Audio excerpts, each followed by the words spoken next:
that attention that you don't get from anybody else, they give you that special attention. Hi guys, welcome back to my channel. For those of you who don't know, my name is Omalade Okayato and I focus on faith, travel and reviews. But in this video, I am going to be speaking on the subject grooming. I believe that we all need to educate ourselves, and this is what I'm going to be informing you about grooming. But if you haven't subscribed, please make sure you subscribe. The button is just below. Support a sister, I would really appreciate it.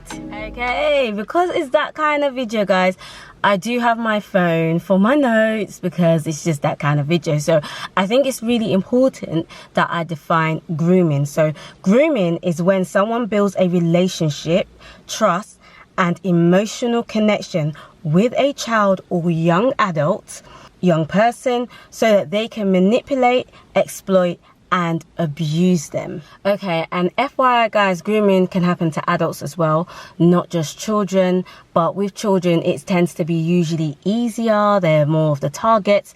But just FYI, grooming can happen to adults too, not just children. Alright, so question is, how can grooming happen? Grooming can happen anywhere, it doesn't matter. It can happen in gangs, it can happen online. Yes, I said online. We are now in 2022 and things have changed, so grooming can happen there as well. There are also ways where parents can protect their children online. However, I won't go into that in this video, but there are, ways where parents can protect their children online as well. Grooming can happen in religious institutions.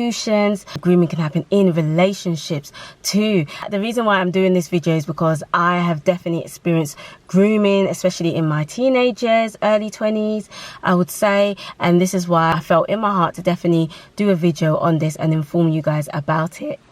Okay, so examples of grooming. So I do have a list of examples of grooming, and of course, like I said, I have my phone, so I'm going to read them out to you. So firstly, they like to gain trust and access. The minute that they gain your trust, they have got you. The minute that you've given them access to your life, you shared your vulnerabilities, you shared your weaknesses, they know you inside and out, they've gained your trust. So you now allow them into your life. So it's an easy access to get to you because they know your likes, they know what you don't like. So it's easier for them to be able to manipulate you and to start the grooming process. Also, they shower you with gifts. So they love to give you lots of gifts. So those Gucci bags, those trainers, it can be small gifts, it can be big gifts, and it can even become very excessive. So you notice that the way they're gifting you is in a very excessive way. Almost like, if you haven't checked out my video about love bombing, I can see the interlinks between the two. So do definitely check out my video about love bombing and the red flags, and I go in much detail about that.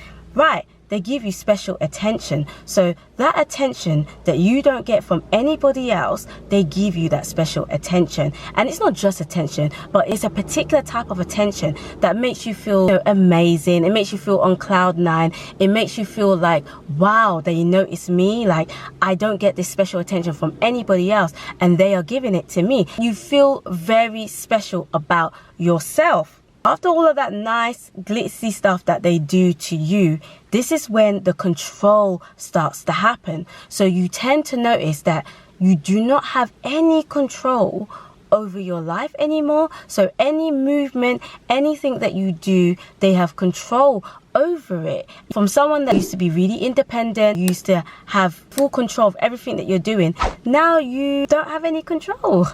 And this leads on to your time. So they start to monopolize your time. You used to have time to do normal things like going to the gym, normal things like going out to eat with your friends, normal things like just self-care. And you notice that you don't have time and you have to now seek permission. You now have to ask permission to do things that you never needed to ask permission for, which is really weird and really strange. And this now leads on to the codependency. You now depend on them, and I have done a video on codependency, so do definitely check that out. I go in a bit more detail about what codependency is, and you depend on them. You don't depend on yourself anymore. You used to have your independence and now all of that is gone. and they isolate you from your friends and family. So you no longer speak to your family anymore, you no longer speak to your friends anymore, and you notice that they are your only friend. They are the only one that is your friend. And so that is another sign that they begin to isolate you. So all your time, all your attention is now towards them. So they don't want you to divide your attention and your time to anybody else but them. Then you lose your individuality. You are someone that used to have a mind of your own. You had your own dress sense. You were you, and you notice that you lose your individuality. You're basically a version, a copy of what they want you to be, what they have groomed you to be. So you notice that, you don't have an opinion anymore. You don't really do the things that you like to do. You're just basically something that you're not. So they have groomed you in a way to be a version of what they want you to be. So that is another sign. And like I mentioned before, the dependency. All your time, everything is on them. Little things like you used to have control of your own finances. You used to have control of all of those things, and you no longer have control of any of those things. They now have control of your finances. They have now control of all of those things. So you are no longer dependent on yourself. You're not independent anymore. All your dependence is on them. You co-depend on them. And how can I forget the guilt tripping?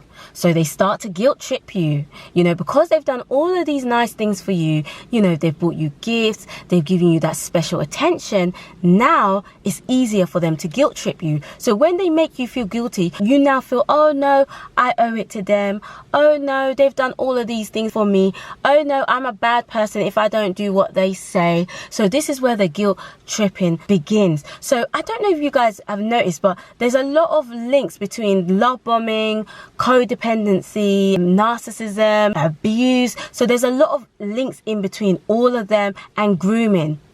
Now, I'm not a professional. I'm just here to just give information based on some of my experience.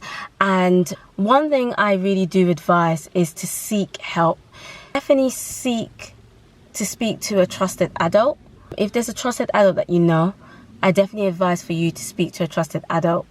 Also, your friends, if there's a way that you can reach out to a friend who you really trust, or someone who's just been there for you and you feel that you can open up to them, definitely speak to them about it if you are feeling in this situation, and maybe think about reporting it to the police. I really hope that this video was helpful to anyone who needs it. The worst thing is to deal with this in isolation, and I don't want anyone to ever deal with this in isolation. I did go through grooming, and this is why it's been touched on my heart to definitely do a video about this and to inform you guys about grooming, and just to educate you and to educate ourselves is really, really important. Anyway guys, on that note, please comment below, please support a sister, please subscribe, and until next time guys.